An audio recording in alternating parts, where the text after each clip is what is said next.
नमस्ते साथीहरू। आज म तपाईहरुलाई नेपालको भूगोलमा नेपालको परिवेशमा कस्तो किसिमको घर उपयुक्त हुन्छ भन्ने बारेमा तपाईहरुलाई बताउन गइरहेको छु। नेपाल भूकम्प जोखिम क्षेत्र मध्येमा नेपाल पनि एउटा पर्दछ। नेपालमा 75% गाउँ नै गाउँले भरिएको बस्तीहरू रहेको देश हो र नेपालमा गत वर्ष 2072 सालमा गएको भूकम्पले ठूलो मानवीय क्षति पुगेको तपाईहरुलाई थाहै छ र नेपालको भूगोलमा यस्तो किसिमको घर हामीले बनाउन आवश्यक छ।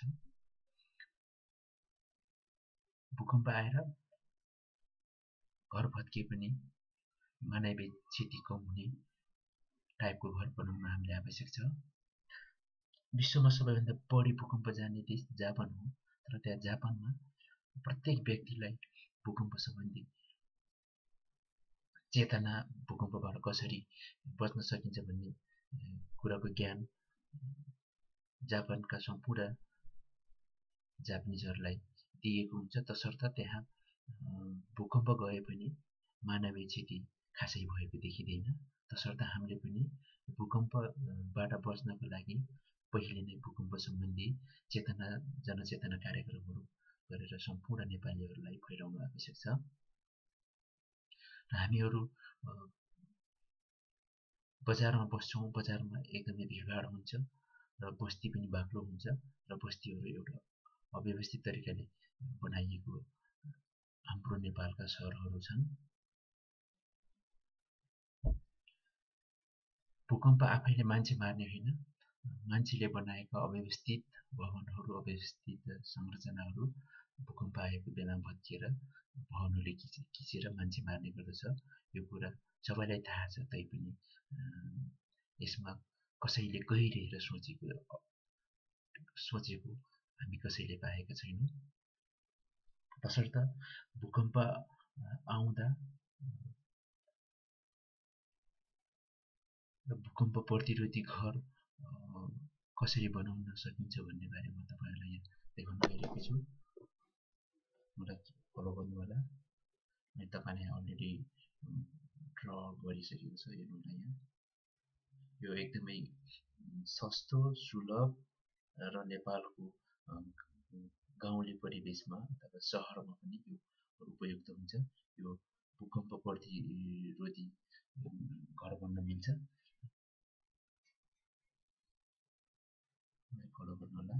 तपाईको एउटा पिलर भयो,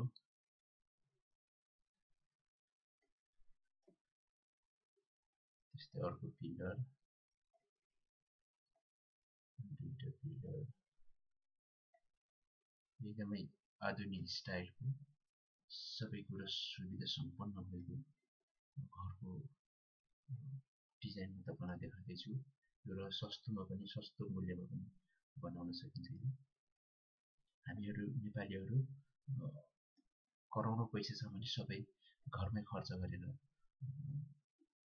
गर्ने प्रविधि छ र त्यो घरहरू भूकम्प प्रतिरोधी नभएर बिना भूकम्प प्रतिरोधी विधिहरू युज गरेर बनाइएको हुन्छन्।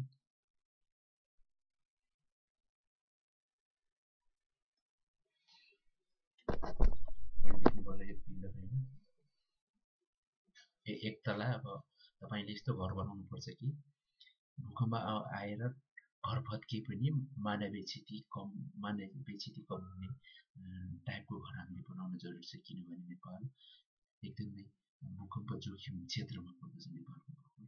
तसर्थ तपाईले घर बनाउनु पहिला यी कुराहरू, विविध कुराहरूलाई ध्यान दिएर घर बनाउनु होला। तपाईहरुले आरसीसी घर प्लस पिलर उठाएर घर बनाएका छौँ र यो भूकम्प आए पनि भत्किन भनेर तपाईहरु ढुक्क भएर बस्ने अवस्था छैन। किनभने घर बनाउँदा आरसीसी घर बनाउँदा पनि तपाईको पिलर र बीम प्लस छतको जोड्ने सही ठाउँमा भएन भने त्यो घरहरू झन् बढी जोखिम टाइपको हुन्छ। भूकम्प प्रतिरोधी घर बनाउन जति आवश्यक पर्छ सरसामानहरू त्यति पिलर प्लस बिमको जोड्ने सही ठाउँमा भयो भने त्यो एउटा भूकम्प प्रतिरोधी घर हुन्छ। नेपालका कैयौँ घरहरू बिना भूकम्प प्रतिरोधी सिस्टम अपनाएर बनाएका हुन्छन्। तपाईँलाई म देखाउँदैछु एकदमै यो नर्मल सिम्पल सस्तो र सुलभ र यस्तो टाइपको घर बनाउनु भयो भने तपाईँले आफ्नो परिवारलाई ढुक्कसँग राख्न सक्नुहुन्छ। यो एकदमै सस्तो मेरो विचारमा जहाँसम्म लाग्छ यो म्याक्सिमम 15 लाख होइन, तपाईँ हामी करोडौँ खर्चिन्छ घरका लागि, म्याक्सिमम यो 15 लाखसम्म बन्छ होला मेरो अनुमानमा। तपाईँले यहाँ देख्नुभएको छ होला एकदमै आधुनिक स्टाइलको यो तपाईँलाई म यो देखाउँदैछु। यो चाहिँ तपाईँको एउटा गार्डन भयो होइन, यो एउटा गार्डन हुनुपर्छ। यो गार्डन तपाईँले यहाँ देख्नुभएको छ यो भनेको लिभिङ रुम बिचमा होइन, यो लिभिङ रुम छ, living room plus kitchen plus dining room यसमा हुन्छ। तपाईँको यो साइडमा दुईवटा रुम छ। तपाईँको दुईवटा रुम मध्येमा एउटा यो बाथरुम, यसलाई तपाईँले बाथरुम बनाउनुहोस्। तपाईँले यसलाई बेडरुम बनाउन सक्नुहुन्छ दुईवटालाई, यसलाई पनि या तपाईँले यसलाई स्टोर रुम पनि बनाउन सक्नुहुन्छ। तर यो एक तलाको घर हो जसमा हामीले टिनको छाना हालेर बनाउँछ। हेर्नु होला मलाई।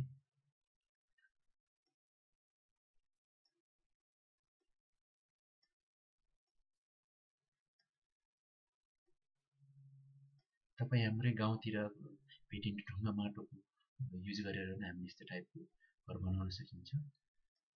यदि तपाईँले आफ्नै ठाउँमा पाइने ढुङ्गा माटोहरू युज गर्नुभयो भने एकदमै सस्तोमा तपाईँले घर बनाउन सक्नुहुन्छ।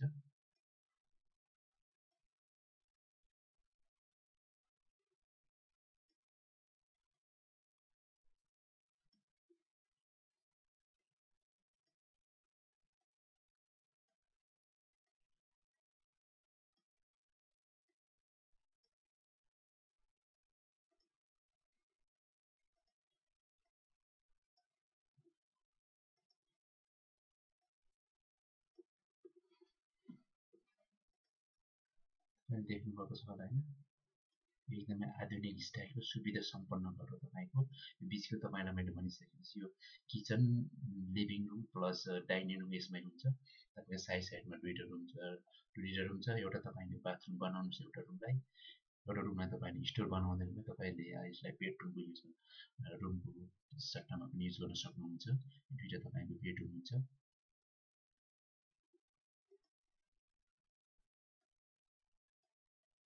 यसरी हेर्नु होला तपाईँले भिजिट गर्नुभयो तपाईँलाई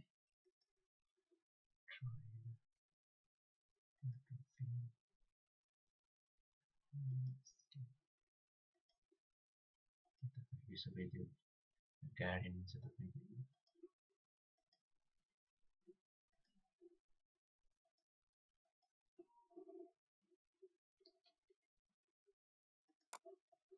एउटा कम्पाउन्ड हुन्छ यो।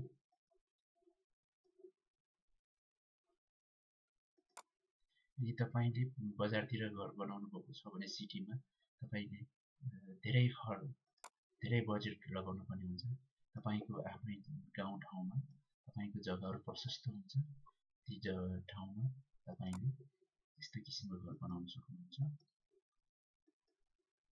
जो भूकम्प प्रतिरोधी, भूकम्प आए पनि घर भत्किए पनि मानवीय नोक्सान नहुने घर तपाईँले बनाउन सक्नुहुन्छ।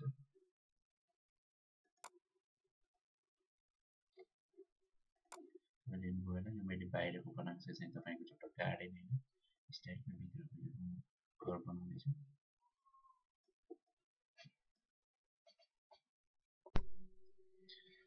साथीहरू हेर्नु होला, यहाँ मैले प्रत्येक कोठाको झ्याल ढोकाहरू राखिसकेको छु यसमा। तपाईँलाई मैले पहिले नै भनिसकेको छु, यो तपाईँको पिचको हुन्छ, यो पिचको हुन्छ तपाईँको यो यसमा टिभी के अरे यसमा kitchen dining plus living room यो बिचको होइन तपाईँ यो साइडमा चाहिँ साइडको दुईवटा रुम भनेर भनिसकेँ मैले एउटा यो बाथरुम यो तपाईँको यसले स्टोर बनाउनु भयो तपाईँले बेडरुम बनाउनुहुन्छ यो तपाईँले दुईवटा बेडरुम छैन र प्रत्येकमा झ्याल राख्नुपर्ने झ्याल चाहिँ प्रत्येकमा राख्नु चाहिँ मैले किनकि यो तपाईँलाई बाहिर भाग देखाइराखेको छु बाहिर भाग तपाईँको कम्पाउन्ड एरिया हुन्छ र प्रत्येक कोठामा होइन झ्यालहरू राखिएको छ यहाँ दुईवटा यस्तो बढी झ्याल राख्यो भने तपाईँले भूकम्प आएर तपाईँको घर भत्कियो पनि होइन यो मानवीय क्षति कम हुने गर्दछ तपाईँले यो यदि तपाईँले यसमा बढी होइन बाक्लो गाह्रो लाउनु भयो भने बाक्लो वाल लाउनु भयो भने तपाईँले तपाईँको घर भूकम्प आएर भत्किँदा तपाईँलाई त्यो वालले खिचेर मार्ने बढी सम्भावना त्यसैले तसर्थ सकभर तपाईँले झ्यालहरू अलि ठुल्ठुलो मिलाएर राख्नुपर्छ र गाह्रो सकेसम्म अलि पातलो राख्नुपर्छ तपाईँले तपाईँको देख्नुभएको छ पछाडिको भाग यो अगाडिको तपाईँको इन्ट्रासियो भइहाल्यो तपाईँलाई भनिसकेको छु यो तपाईँको डाइनिङ लिभिङ प्लस किचन अहिले यसमा आउँछ तपाईँको सबै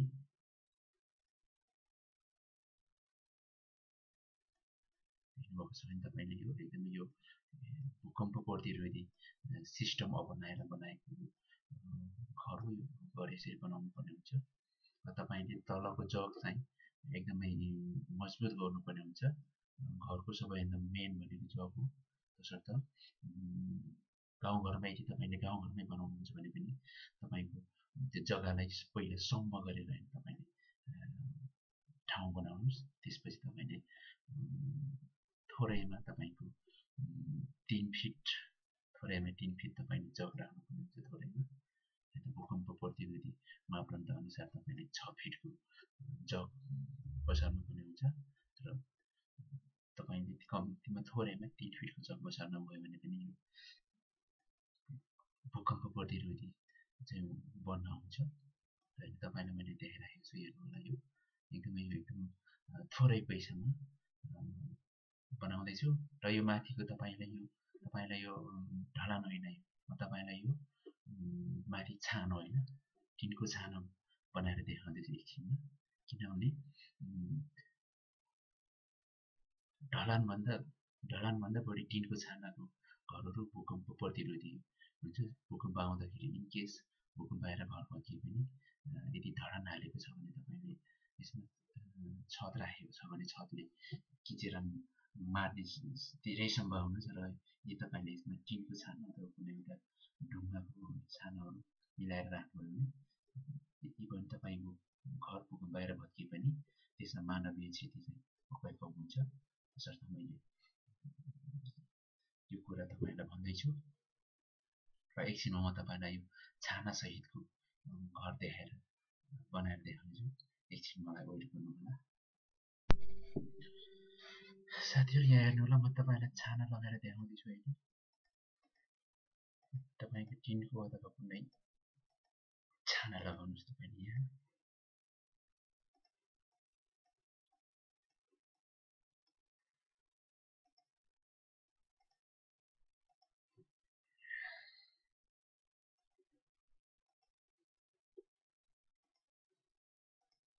छाना देखाएर छाना लगाउनु देखाउँदैछु यो तपाईँको टिनको छाना अथवा भने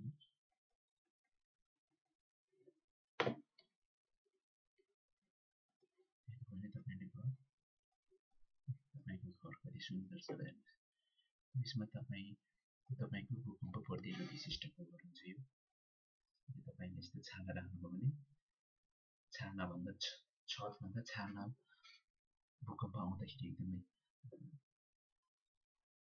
उपयुक्त हुन्छ तपाईँले यहाँ छत राखेर बनाउनु भयो भने भूकम्प आएर भत्किँदा त्यही छतले तपाईँलाई खिचेर मार्न सक्ने धेरै सम्भावना हुन्छ र यदि तपाईँले यस्तो छाना लगाउनु भयो भने 90% यदि तपाईँ सेफ हुनुहुन्छ 90% हेर्नुहोस् तपाईँको घर कस्तो सुन्दर छ यहाँ तपाईँलाई भनिसकेँ यहाँ तपाईँको यो भित्र कति कुरा छ तपाईँलाई थाहा छ, अलरेडी मैले भनिसकेको छु। कति सुन्दर घर भयो, यस्तै किसिमको घर बनाउनु होला तपाईँले करोडौँ खर्च गरेर तपाईँले ठुला घर नबनाउनु होला। नेपालमा भूकम्प आउँदाखेरि अति नै जोखिम हुन्छ ठुला घरहरू। यदि तपाईँले त्यसलाई आरसिसी घर बनाए पनि त्यो पूर्ण रूपमा सुरक्षित हुँदैन।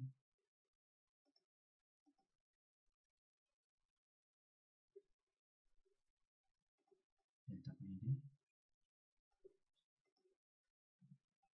थोरै सस्तोमा यस्तो भूकम्प प्रतिरोधी घर बनाउनु।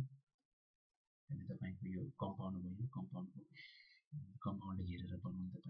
तपाईँको गाउँमा प्रशस्त जग्गाहरू हुन्छ, फेरि तपाईँको आफ्नो जग्गाहरूमा यसरी कम्पाउन्ड घेरेर घर बनाउनु। यदि तपाईँले बजारमा गएर घर बनाउनु खोज्नुभयो भने तपाईँले जग्गाको लागि मात्र पनि तपाईँले थोरै 40-45 लाख रुपियाँ खर्च गर्नुपर्ने हुन्छ। सिटीको लागि तपाईँले 40-45 लाख तपाईँसँग 20-25 लाख छ भने तपाईँले गाउँघरमा सुविधा सम्पन्न, एकदमै सुविधा सम्पन्न भूकम्प प्रतिरोधी घर बनाउन सक्नुहुन्छ। र तपाईँले घर बनाउन प्राकृतिक आपत्तिले कुनै असर नगर्ने, प्राकृतिक पहिरो, बाढी, हुरीले त्यसरी कुनै प्राकृतिक आपत्तिहरूले कुनै असर गर्न सक्ने टाइपको घर बनाउनु पर्नुहुन्छ। र यसरी तपाईँले भूकम्प प्रतिरोधी घर बनाएर तपाईँले आफ्नो फ्यामिलीहरूलाई ढुक्कसँग राख्न सक्नुहुन्छ। तपाईँलाई म भित्र लगेर देखाउँदैछु। तपाईँले यो तपाईँको भइहाल्यो लिभिङ रुम।